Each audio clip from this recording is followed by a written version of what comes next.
Em poucas palavras.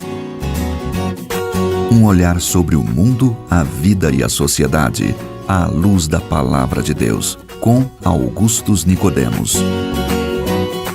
Olá, querido ouvinte, está entrando no ar, em poucas palavras, o programa da Primeira Igreja Presbiteriana de Goiânia. Eu sou Natsan Matias, apresentador deste programa, comigo o comentarista Pastor Augustus. Olá, pastor. Olá, Natsan. Olá, querido ouvinte. Estamos aí, mais um programa, na expectativa de que ele vai continuar a ser uma bênção na sua vida. Quero agradecer a sua audiência, graças a Deus, por conta dela o nosso programa tem sido muito bem recebido. Estamos felizes por isso. Pânico, ansiedade, depressão são temas que expressam alguns males da atualidade, pastor, numa sociedade cada vez mais imediatista, impaciente e materialista. No que diz respeito à Bíblia, como é que ela trata esses temas? Ou seja, por que tantas pessoas se entregam às profundezas destes males? Como a palavra de Deus pode ajudar as pessoas acometidas por tais males a saírem desses abismos que em não poucos casos levam ao suicídio, como nós vimos num caso do piloto que propositadamente atirou o avião sobre as montanhas, achando que é a solução final para sua depressão. Síndromes da atualidade e a Bíblia, esse é o tema do programa de hoje. Pastor Augustus, por que tantas pessoas na atualidade são acometidas pela depressão, síndrome do pânico e ansiedades diversas? E como é que a Bíblia pode ajudar no enfrentamento desses problemas? Nathan, esse problema, na verdade, embora ele seja sentido com mais intensidade pelos modernos como nós, exato. Mas ele é um problema muito antigo. Você toma, por exemplo, o livro dos Salmos, que foi escrito na faixa de 800, 700 anos antes de Cristo, e você vê ali, por exemplo, o Salmo 88, que foi escrito por um levita, lá do Templo de Salomão, em que ele abre o seu coração e mostra a profunda angústia e a depressão que tomou conta da sua alma. Ele fala que toda noite ele está chorando, ele clama a Deus e Deus não ouve, que ele não tem amigos, todos os abandonaram, ele se sente como uma pessoa que está para ser jogada na cova, alguém que é contado, um morto que é contado entre os vivos. Então, um quadro de profunda tristeza, de profunda, eu diria até depressão, não é? Que você encontra ali.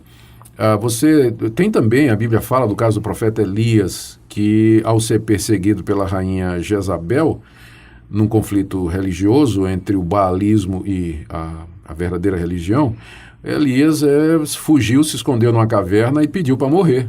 Pediu para morrer porque não aguentava tanta pressão, tanta pressão, né? O próprio apóstolo Paulo, nas cartas que ele escreve, eu não creio que ele era uma pessoa deprimida, mas ele fala de momentos de grande preocupação, de ansiedade, de lutas que ele enfrentou por dentro e por fora. E o próprio Jesus, lá os evangelhos nos dizem que lá no Getsemane, no Monte das Oliveiras, a sua alma, ele orando ao Pai, ele dizia: a minha alma está atribulada até a morte, né? Angustiada diante da perspectiva da cruz e assim por diante.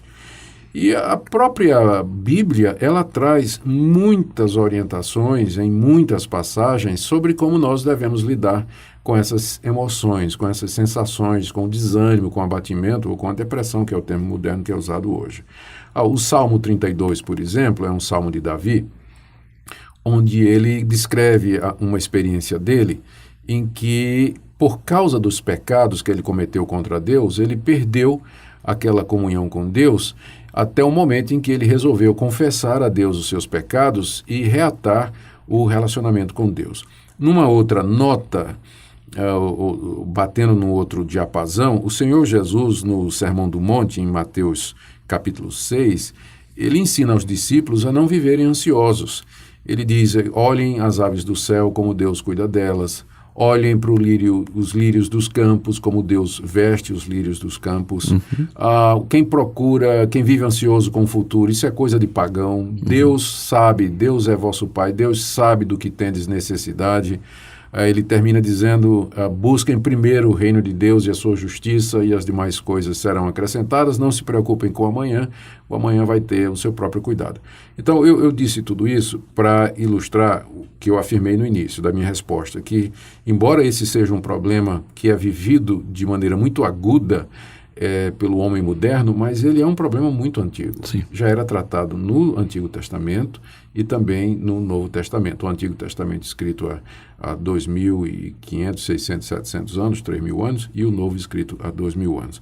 Agora, o que acontece na vida de hoje, Natsan, é que as causas que levam à depressão, elas foram exacerbadas e elas foram acrescentadas de agravantes que tornam o quadro ainda mais complexo. Por exemplo, eu creio que boa parte da ansiedade que as pessoas passam é culpa. É uma consciência culpada. A pessoa sente que errou, que ela fracassou, mas aí o que é que acontece? Ela vai para um psicólogo e toda a ideia de culpa é tirada em nome do bem-estar. A pessoa está se sentindo culpada porque está traindo a mulher, por exemplo, né? Então ele vai ouvir, não, de boa, você tem que ser feliz, né? Então esquece essa culpa aí, isso aí é tabu. É culpa de outra pessoa. Ou é culpa de outra. Então a gente está vivendo numa sociedade que não sabe mais lidar com a culpa. Como é que a gente lida com a culpa? Se ela é real, nós lidamos com ela admitindo o nosso erro, pedindo perdão a quem foi ofendido e consertando aquilo que nós fizemos errado. Que é muito mais difícil, né? Que é muito mais difícil. Então, como as pessoas hoje são ensinadas a não sentirem culpa, a não assumir a responsabilidade por nada, sempre a culpa é do vizinho, é do outro, é da mulher, do marido, do governo. Então, a pessoa deixa de tratar a causa da angústia e da depressão da forma correta, que seria exatamente o arrependimento e buscar o perdão de Deus, buscar a reconciliação e resolver aquilo que deveria ser resolvido. Então, eu creio que a sociedade hoje, a tendência da sociedade de ter uma sociedade sem culpa, acaba, na verdade, produzindo mais culpa ainda e mais angústia e mais depressão. Também a nossa sociedade, ela vem se secularizando muito, Natsan. Nas sociedades ocidentais, um pouco mais no passado, quando o cristianismo era a influência dominante, havia expectativa, ou as pessoas tinham como conforto e como alento o reino vindouro, aquele reino que Cristo prometeu. O novo céu e a nova terra onde habita a justiça. Mas à medida que o cristianismo vem perdendo a influência no mundo ocidental e a secularização vem aumentando, as pessoas não têm esperança futura, porque elas são ensinadas que a vida é isso aqui. Não é que comer, beber, trabalhar, se divertir, fazer sexo, fazer dinheiro e fazer guerra, essas são as razões da nossa existência. Então, comamos e bebamos porque amanhã morreremos. O ser humano não aguenta viver sem esperança, sem expectativa. Se tudo o que nos resta e nos aguarda se resume a esta vida, nós somos os mais infelizes de todos os homens, né? E me parece que hoje, não sei se eu concordo com isso, que a gente olha pouco para cima e olhamos mais horizontalmente, menos verticalmente. Perfeitamente. E é a secularização. E para deixar a coisa pior ainda, aparece a tal da teologia da prosperidade no meio das igrejas, ensinando que Deus quer que você e aqui seja rico, próspero, bonito, saudável, esteja sempre em primeiro lugar, não lhe falte nada, deslocando o coração dos cristãos para os bens materiais e esmaecendo a expectativa e a esperança da vida futura, que sempre é um bálsamo, sempre é um conforto, é uma âncora no momento de diversidade. Então, resumindo, olha, a busca de uma sociedade sem culpa, o materialismo que vem dominando as sociedades, falsas manifestações de cristianismo como essa teologia da prosperidade, tudo isso acaba precipitando as pessoas cada vez mais na solidão dos seus corações, a uma vida sem expectativa, na busca da realização através do prazer. E isso acaba não enchendo o coração do homem. Agora, deixa eu só te dizer uma coisa.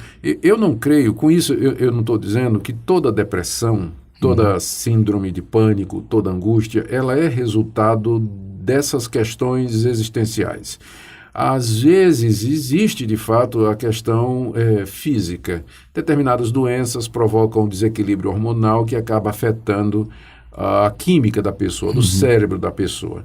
Então, eu creio que em casos assim, a pessoa tem que ser tratada com medicamento, com orientação médica, e tudo mais, um psicólogo, alguma coisa assim. Não estou dizendo que não pode, mas eu estou dizendo, meu entendimento, que a maior o fator que mais contribui para a depressão, angústia, pânico das pessoas são questões existenciais mesmo. A pessoa não está conseguindo lidar com a realidade, quem eu sou, o que é que eu estou fazendo aqui, com a razão da minha existência, por que é que eu vivo, né? Então isso acaba levando a tudo isso, inclusive ao suicídio, né? Como você mencionou o caso daquele piloto que jogou o avião com 150 pessoas nas montanhas, né? Que triste aqui. Então, e uma das coisas que foram ditas nas reportagens é que parece que é algo que ele decidiu ali meio que na hora, o piloto perguntando, você prepara a aterrissagem? Ele disse, vamos ver. Me parece que vamos ver se é hoje ou não que eu finalizo com relação a esse sofrimento, quem sabe, que a pessoa estava passando. É tudo muito triste, não é? Porque as pessoas chegam a esse ponto de perder completamente a razão, né? Para você que nos ouve, veja o que diz a palavra de Deus no Salmo 42. Como suspira a corça pelas correntes das águas, assim por ti, ó Deus, suspira a minha alma. A minha alma tem sede de Deus, do Deus vivo, quando irei e me verei perante a face de Deus. As minhas lágrimas têm sido o meu alimento dia e noite, enquanto me dizem continuamente, o teu Deus, onde está? Aí mais adiante ele diz, por que estás abatida, ó minha alma, porque te perturbas dentro de mim?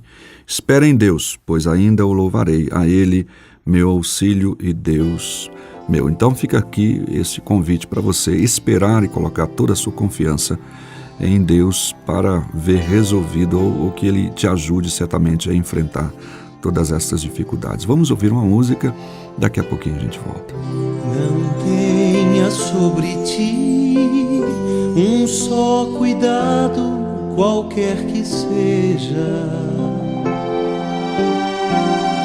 pois somente seria muito para ti.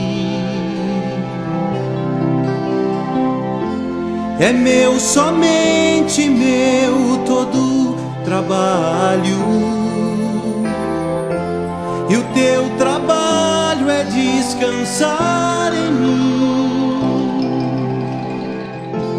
É meu, somente meu, todo trabalho, e o teu trabalho é descansar em mim. Estamos de volta, terminando já o nosso programa de hoje, já agradecendo a sua audiência, Pastor Augustus. Queria terminar com aquelas palavras de Jesus, Nathan, que eu creio que são bem apropriadas aqui. Ele disse assim, vinde a mim todos vós que estáis cansados e oprimidos, eu vos aliviarei. Que Deus abençoe você, até o próximo programa. Não temas quando enfim tiveres que tomar decisão. Entrega tudo a mim, confia de todo o coração. É meu, somente meu, todo trabalho. Se você deseja saber mais sobre esse e outros assuntos à luz da Palavra de Deus, domingo às 9 da manhã ou às 7 da noite, será um prazer conhecê-lo pessoalmente. Primeira Igreja Presbiteriana de Goiânia, Rua 68, esquina com 71 Centro. Fone 3213-3320 www.pipg.org.